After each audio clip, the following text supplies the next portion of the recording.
Hey watch friends, today we're going to check out what is quickly becoming one of my most anticipated watches of 2022. This is from MW Timepieces, a new micro brand, and this is their Legatodiver. This will be coming to Kickstarter tentatively on April 5th of 2022. We'll get into the full details as we go through. For upfront matters, I do want to be very transparent. While this is a prototype that was loaned to the channel for review, I do believe they are going to send me a production model, and accordingly, while it's not impacting the review, I do want to let you know about that.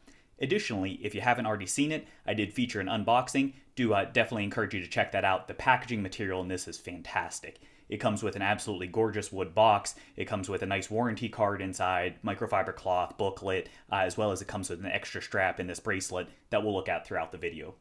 With all that out of the way, getting into the specs, first for warranty. It does come with a 2-year warranty standard. The case, measured from roughly the 3 to 9 position, is coming in at 39.5 millimeters. As for the bezel, it does step down slightly, and that's coming in at 39.1 millimeters. The lugs are going to be a strap change friendly 20 millimeters, and the lug to lug is coming in at 46.1 millimeters. One of the early comments I saw was with respect to this having male end links. I will tell you this isn't too bad. It's coming in at 50.7 millimeters, and that's including the end links. So as you can see overall, and we'll see it on the wrist later, but overall dimensions really still are easily proportioned to fit comfortably even on smaller wrists. And with this having a steep drop to that, I haven't found this to wear altogether that differently than many female end links, while I personally think giving a more attractive look as far as just the general flow with these male end links. The thickness is only coming in at 12.5 millimeters. That's total. And I will say, to me, it looks a little bit thicker, but I measured that on my calipers, and that's what it's coming in as. Really not too bad at all. The crystal is a flat sapphire crystal, and it does have 10 coatings of inner AR, so plenty of AR coating applied. Of course, as always, you're still going to pick up some glare and reflection from it, but I found it to be plenty legible. The movement isn't going to come with your bone stock movements that you might expect when we get into the price point. This actually comes with a Sellita SW200, so you're talking a relatively entry-level Swiss movement. It's an ETA 2824 clone, but it has all the features you'd want. It's high beat, bi-directional for the rotor, hacking, hand winding, all those kind of good things, and a decent power reserve as well. As far as water resistance, you can see right there, it is 300 meters or 30 atmospheres of water resistance. And for the weight, size to my 6.5-inch wrist, this is only coming in at 147.2 grams, so firmly in the middleweight category. Definitely not too heavy, not too light. I think it's right about that sweet spot for most people, depending on your preferences. As far as the specs for this, or rather I should say the launch for this, as I mentioned, April 5th of 2022 on Kickstarter. There'll be a link down in the description for their the site and campaign as well. But this is anticipated to start at $489 for the super early bird pricing, which for the specs that we just went through, I think that's pretty darn good, but we'll look at it and unpack it more as we go through. Alright, so first, taking a deeper dive into the color options. There is, of course, the teal version we're looking at today. There's additionally a black version, a blue version, a white version with a black bezel, and a white version with a red bezel as well. So you have plenty of options available for this. As you look at the dial has what I would describe as a subtle sunburst with a more noticeable fume applied. The sunburst is enough that it certainly picks up the light and plays around, but it's not so much that you really notice the texture at a casual look. At the 12 o'clock position, there is a printed logo, which do note on the production version that is going to be slimmed down, and it will actually be loomed as well. Additionally, at the 6 o'clock position, you can see the name Legatodiver, as well as the water resistance. And then as you move out towards the perimeter, you can see that there is a printed chapter ring, so you have individual minute and second ticks all the way around for nice, easy, clean legibility. Down at the 6 o'clock position, there is a date window. While it is unframed, it has kind of a built-in framing where that is a beveled construction. Shifting over to the hardware, you can clearly see that this has a very typical syringe-type patterning for this. So you have a nice paddle with a syringe tip. On the minute and hour hand, it is going to be brushed application. On the second hand, you can see that there is a double lollipop design. So you have your counterbalance as well as out towards the tip where you have your loom. And then speaking of the tip, it does have red applied on this particular version as an accent color to help for legibility there as well. As you move out to the markers, these markers are applied all the way around, and they're a really unique and gorgeous setup. At the 12 o'clock, you have a more traditional triangular shape for that. But as you move around, and the whole theming throughout this is going to be a guitar theme, in case that wasn't readily apparent. But as you move around, the markers are shaped as what I would describe as being like an applied, polished, and they're kind of like the tuning pegs that you would find on a guitar. Additionally, as far as the loom, you can see there's loom applied to all the markers, to the handset, to, on the production version, the logo, also to the bezel has a generous loom application, including those 6 strings, and it even actually has this on the date wheel. This thing is absolutely packed with loom. I've found in my usage, it has performed well overall, and I've been pretty impressed with that. Additionally, it does actually have loom on the crown also, so that's a nice touch. As far as the bezel itself, the action on this is a 120 click unidirectional bezel, as you'd probably expect for a dive style watch. Let's go ahead and give that a listen. The action on this is superb. It is just absolutely fantastic, and I know I've used the word superb to describe this one a lot, and you'll understand why as we go through. This thing has, I would say, 0 backplay whatsoever. Once it's locked into position, it has virtually no wiggle, but it just has such a nice, satisfying, tactile feel, and it's the perfect heaviness to that. It's not too heavy, it's not too light, gives you a nice pronounced tactile click without being hard to turn in any way, shape, or form. So that's fantastic. As far as the bezel insert, this has a sapphire bezel insert with, of course, that unique patterning as you move throughout. And additionally, that is kind of a flush, almost flush construction with that, which I think gives a nice and unique look. As far as that pattern, this is what would be described as, I believe, a fretboard on a guitar. And specifically, as you move through, you have the individual frets, so those at your 5 marks. And then additionally, you have what I would describe as an inlay pattern for the in-between those as well, which just really gives a great, unique appearance to this, and I think fits the theme absolutely perfectly. The edge milling, you can see here, it does have a milled undercut, and then it has somewhat of like a broad coin edge to that.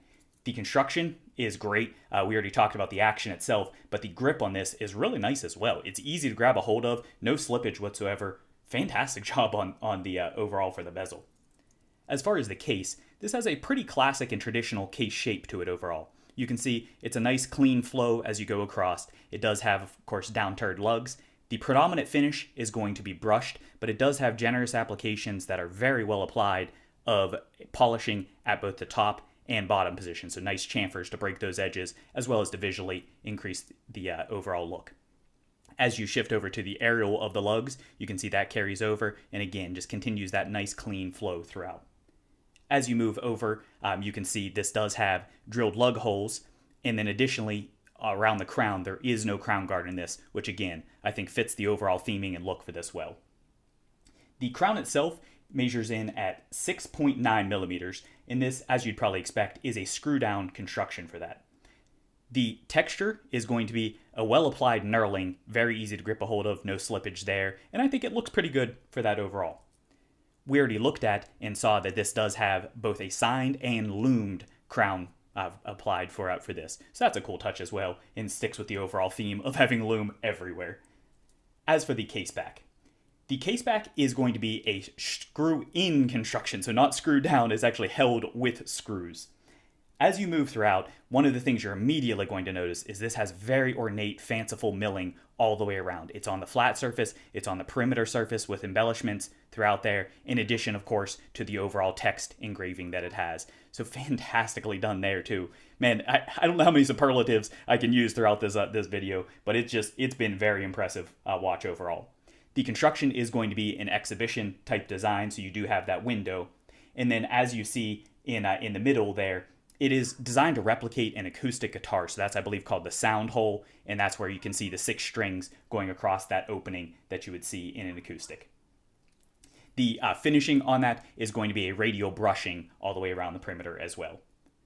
As far as the bracelet is going to be a 3-link type construction, and it does have very small links. The overall sizing is 20 millimeters, and then as you move down towards the clasp, it does taper to 16 millimeters. As we already saw, it does have male end links. The texture is going to be brushed uniformly all the way throughout. The links are going to be held in with screws, and it does include a screwdriver, as we saw in the unboxing. Additionally, you might have noticed when we were looking at the case back, this does have double quick release spring bars on the back as well. So nice, easy strap change friendliness, whether you use the drilled lug holes or the quick release spring bars. As far as the clasp is going to be a traditional fold over with a double pusher construction. It is additionally signed on the fold over portion, and it does have brush as its predominant finish, but then it does have polished chamfers on the exterior or perimeter as well. Out on the side, it has 6 micro adjust holes, so you have plenty of size versatility and range there. Additionally, as far as the the bracelet articulation, this bracelet articulation, I mean, it's superb. What else can I say there? It goes all the way around, drapes perfectly over the wrist. Very nice. This also does have an included strap that comes along with this. In this case, it's a teal, which I presume that's going to be color matched for each. And there's an idea what that looks like. The straps are going to be leather. They are signed subtly for the buckle, and you can see brushing there, and it does have quick release spring bars, and then the inside, it's an accent color with contrast stitching, just for a little extra pizzazz. All right, now that we have a better feel for the watch itself, let's go ahead and bring in some other watches just to give a better idea of the coloration as well as the sizing. This is a Zelos Nova. This one, while it is a 38 millimeter watch, you can see with having a fixed bezel, it does have more dial presence overall, but you can see the coloration is pretty similar. Next up, this is a Zelos Swordfish 40, and you can see with this one with a rotating bezel, both of them having fairly wide bezels. These two present relatively similarly in terms of overall dial appearance, as far as the coloration, the fume, etc., but additionally as far as the overall sizing. So I think that's a good comp there. And then looking at this one, this is the Wise Hitman. This is coming in at 41 millimeters, and of course you can see it does have a larger overall presence both to the case and to the dial itself. So that gives you a better idea, hopefully, of the overall sizing. All right, wrapping things up, let's conclude with my personal view of the positives, and there's a lot of them, though I do have some critiques as well, and then we'll close it out with a summary. First, for the positives. I think the theming of this, whether you're a musician or not, which I admittedly am not, I think it's very clearly inspired by a guitar. You can see those little touches throughout. I think it's extremely well executed, and in fact, it's one of the best themed-based watches that I've ever seen. The finishing, especially at the price point of under $500, is just downright exceptional. It has very clean brushing, very attractive polishing, the bezel action superb, the use of materials, the overall attention to detail and finishing. I mean, it's spot on. It is a really, really good watch. The lume, I think, is fun. Not only does it have some of that like full lume effect where you have just so much applied to the bezel, so much applied to the dial and everywhere else, but it's actually very legible, very practical in real world usage. So that's great. We already talked about the bezel action extensively. It's perfect. I mean, you really can't say anything there. There's nothing that I can fault on the bezel action. Great. Bracelet articulation, we looked at that as well. The drape, the articulation across the board. I mean, this is truly fully articulated in every way, shape, and form. I don't want to scratch it up, but as you can see, you can move it any which way you want. Perfect there. The overall comfort, as you would expect for having the things that it does. Size-wise, I think it's pretty versatile. Some people might find it to be a little small if you like larger watches, but I think for many, this is going to be a good sizing. The brace articulation, all that stuff, makes for great comfort. The value, as I've already alluded to throughout this, at under $500 for everything you're getting for this, I just think it's a great value, so I don't think you can go wrong with that. And then the packaging, as we saw in the unboxing, that's impressive as well. Really, I mean, this thing, from literally the first time that I opened it up through usage, it has just continued to impress me. But that being said, I do have some items that I wanted to mention as potential critiques. First, I do expect that there are going to be plenty of people who would have preferred that this had female end links instead of the male end links that are included. I like it as is. I think it actually fits well still, even on my smaller wrist. That being said, I know it's something that people are going to bring up, so I did want to mention that. Sizing, as we already talked about, I think it's versatile. I think it will work for most wrists, depending on your preferences. That being said, some people might wish that this was a little larger. On the clasp, while the clasp, nothing really to complain about. It is a hair on the thick side, though not badly so. The only thing I could really see as an enhancement here is I would love to have seen toeless micro. That's getting to be more common, and it's a great feature to have. So that's something that I did kind of miss there.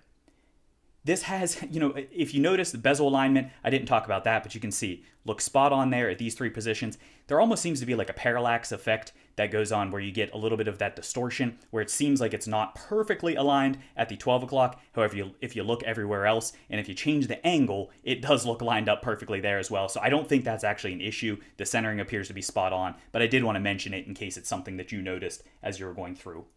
And then finally, The thickness. I really think the thickness is quite reasonable. However, with this being 300 meters, I would love to see if, out of curiosity, they could have slimmed this out, maybe take, a millimeter off or so. That would be fantastic if this could get to around 11.5.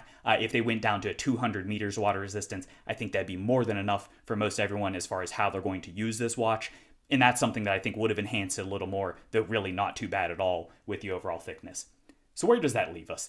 In case you haven't picked up on it at this point, or in case it's not abundantly clear, I absolutely love this watch. This is not one that I really saw coming, and honestly, until they reached out, I didn't even know it existed or was in the works. That being said, I have been tremendously impressed with this in every way, shape, and form. And with that, I highly recommend this. As I already mentioned at the very beginning, I think this is going to be one of the watches to watch in 2022, which that's a tongue twister there. But that being said, I think that everybody, if you like the style of this, it's definitely worth a look in considering back in that campaign.